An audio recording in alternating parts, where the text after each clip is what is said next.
Aujourd'hui, on a rencontré l'employeur pour le processus de modification d'horaire. On fait un topo là-dessus.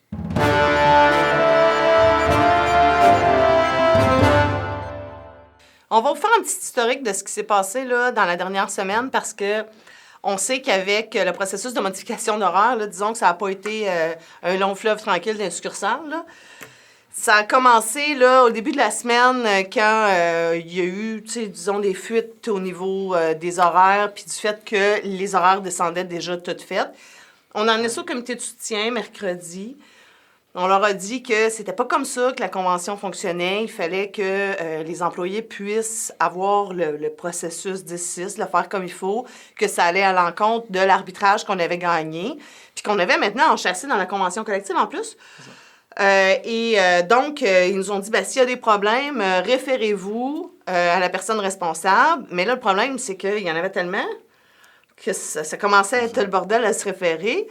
Donc, hier, on a envoyé un ultimatum à l'employeur en disant, écoutez, on vous demande d'arrêter le processus parce que là, nous, sinon, on n'aura pas le choix de réagir. De réagir de façon, là, à ce qu'un syndicat réagit, de faire de la mob, puis tout ça. Et finalement, ils nous ont demandé de se rencontrer ce matin. Fait qu'on a été rencontrer l'employeur aujourd'hui. On a eu des discussions quand même assez franches, là.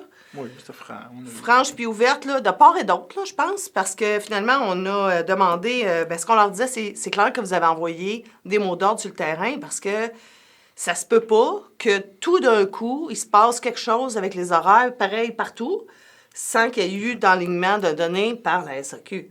C'est ça. Et donc, ils nous ont donné les enlignements qu'ils avaient donnés sur le terrain. On a travaillé avec eux pour essayer d'atténuer les irritants de ça. Oui. Évidemment, je vais vous le dire, c'est des orientations de gestion. On n'est pas nécessairement d'accord avec ces orientations-là. Par contre, il faut quand même procéder à des modifications de changement d'horaire. Dans la convention, on n'a pas notre mot à dire sur les enlignements de gestion.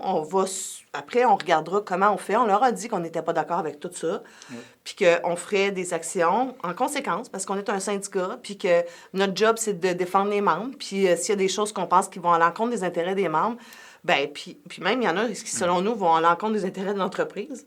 Fait on va faire notre job de syndicat. Mais pour l'instant, ce qui est important, c'était de trouver une façon de faire le 10-6 de façon plus sereine, puis en s'assurant d'avoir moins de modifications d'horaire, ou en tout cas en vous laissant la possibilité de jouer avec les chiffres, parce que là, c'était beaucoup trop encadré puis serré.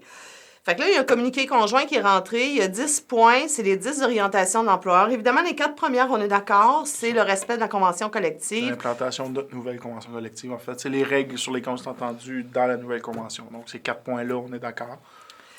Il faut que ça se produise. C'est ça. Les autres, ça ne sera pas une surprise, là. Je veux dire, c'est juste que ça avait été appliqué à certains endroits de façon très rigoureux.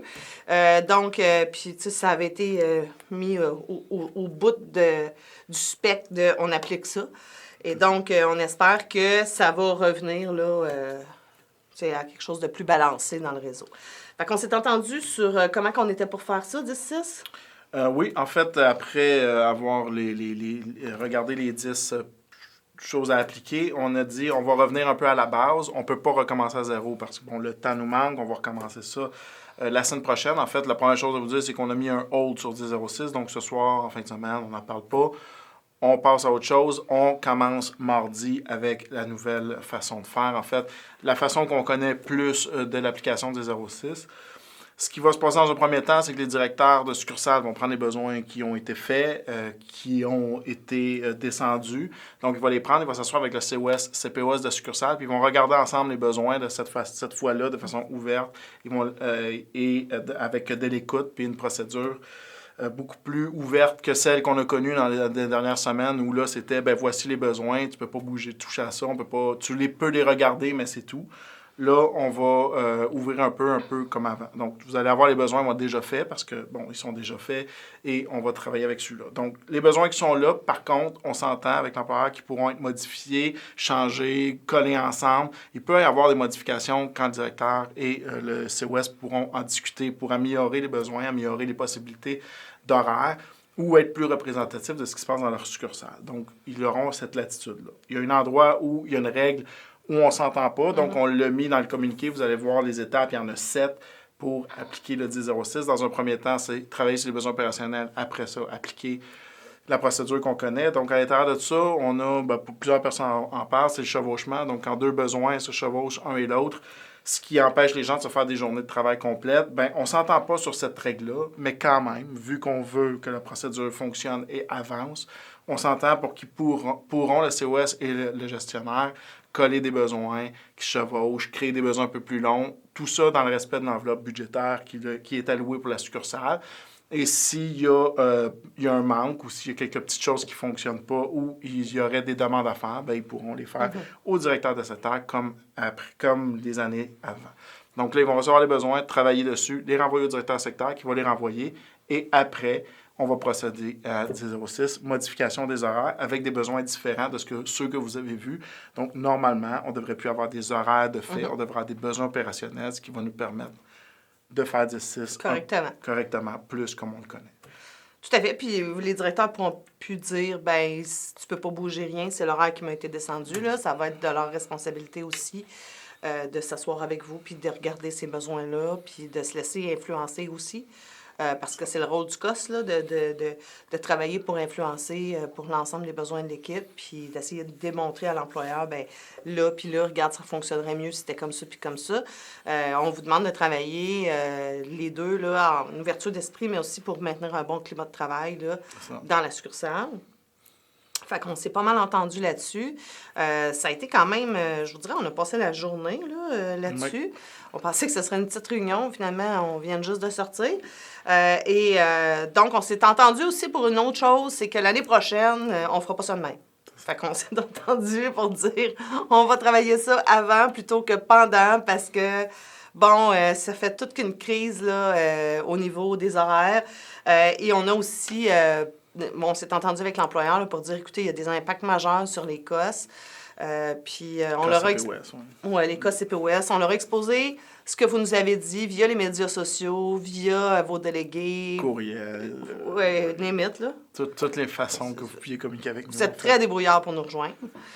Et donc, on leur a communiqué ce que vous nous avez dit et on leur a communiqué aussi dans quelle position on se retrouvait. Donc, c'est ça, on compte sa collaboration de tout le monde pour que ce soit plus paisible dans le réseau puis que ça se fasse de façon plus harmonieuse. Plus respectueuse entre les parties. C'est sûr qu'il va peut-être rester des problèmes ou certaines choses. La procédure normale, c'est quand ça ne fonctionne pas ou il y a des choses qui ne fonctionnent pas, vous appelez votre délégué, directeur secteur, eux vont terminer ou tenter de dénouer l'impasse et tout le reste de ce qui est prévu à la convention vont s'appliquer s'il reste des problèmes à régler. Donc, au moins la base au niveau des besoins opérationnels qui causaient un chaos en succursale, on pense que ça va régler une majorité ou en espérant tous les problèmes qui ont été rencontrés. Tout à fait. Fait que là-dessus, écoutez, on vous souhaite une bonne journée les Patriotes, puis une bonne fin de semaine, une grosse vente. Puis, on se reparle bientôt. Bye.